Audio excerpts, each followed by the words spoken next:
The small Mennonite community of Shipyard in the Orange Walk district appears to be a haven of peace and stability, like Mennonite communities elsewhere. But while difficult to comprehend, it is very likely that this idyllic setting is only a facade, hiding a dark underbelly of religious persecution and violence.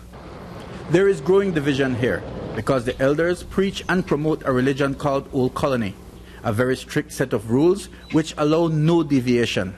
They're very strongly against music. They teach strongly against all electronics. They teach very strongly against modern conveniences. While they use vehicles all the time, but they themselves are not allowed to have them. They're not allowed to have rubber tires on the tractors and so on. They can have rubber tires on their buggies, but not on anything with the drivetrain.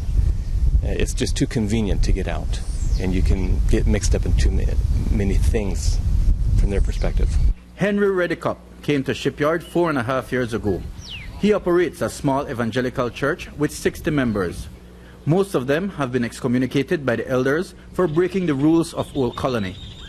He has been asked by the elders to encourage his congregation to pack up and leave, but for him, that's not an option. I think that the Bible teaches very clearly that we ought to live at peace with all men as much as it is up to me.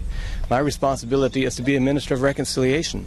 And to be reconciled with people means to do whatever we can to build bridges and operate in an attitude of peace and harmony. And if we don't agree with each other, it's not something we fight about. We talk about it and we come to terms with. We can unite even though we don't agree on the details. Now, when we see groups who would then ostracize as opposed to dealing with the disagreements, I see that as a big problem. So how does this excommunication work?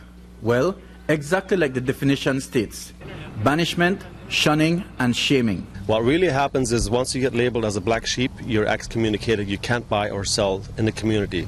You'll be shunned till you come and repent and ask the elders for forgiveness. My problem when I was excommunicated, so that was just because my son's starting to study the Bible, and that's something that's against the community. So the press would tell what you have to do, and you could read the Bible, but don't try to study it or to share it with your neighbor. And because he did that, your whole family was excommunicated? It could be anything. It could be partying, it could be driving a vehicle, basically being disobedient to their community, to their rules. Someone has once described this system as a Cuban democracy, where it's supposed to look like where people have a voice, but ultimately it's a very top-down structure. And I don't know how many people actually rule it, but I would say less than 24 people actually would control this community. It may be difficult for many people to understand that level of control, but within the Mennonite community, it's a simple matter of indoctrination, fear, and survival. You've been brought up since a child. You look at this baby, and they're taught every day, the outsiders are all going to hell. Those are worldly people. We are the only righteous people. If you leave, you're basically being condemned. You're going to hell for eternity. And those roots are deeper than anybody can imagine that comes in from the outside. Fear is the big tactic. For example, if you've lived in this community all your life and you're 30 years old, you've got 5 or 6 kids, and this is all you know. You don't have a different life. You don't have a different vocation. You don't know a different language. This is who you are. Now, if you start revolting against what their rules are, and if that means you're going to be excommunicated for going against their rule, that means that you lose your job, what vocation you know. That means you lose your ability to go do business in the community. How are you going to take care of your family? If your livelihood is lost and you gain it back by submitting to their control, even if it's under fear, you would rather live in that fear than lose your ability to care for your family. Many Mennonites have left the community of Shipyard rather than face excommunication. Others who are excommunicated but stay are forced to live as outsiders, unable to speak to friends or family who remain within the fold of the religion known as Old Colony.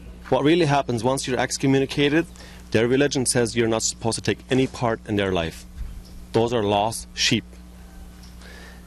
And you're not supposed to sell with them, do any kind of business, not associate with them in any way, shape, or form. But see, now they're basically been set free. Now they're free to do whatever they want. They can go listen to music, they can drive vehicles, whatever they do.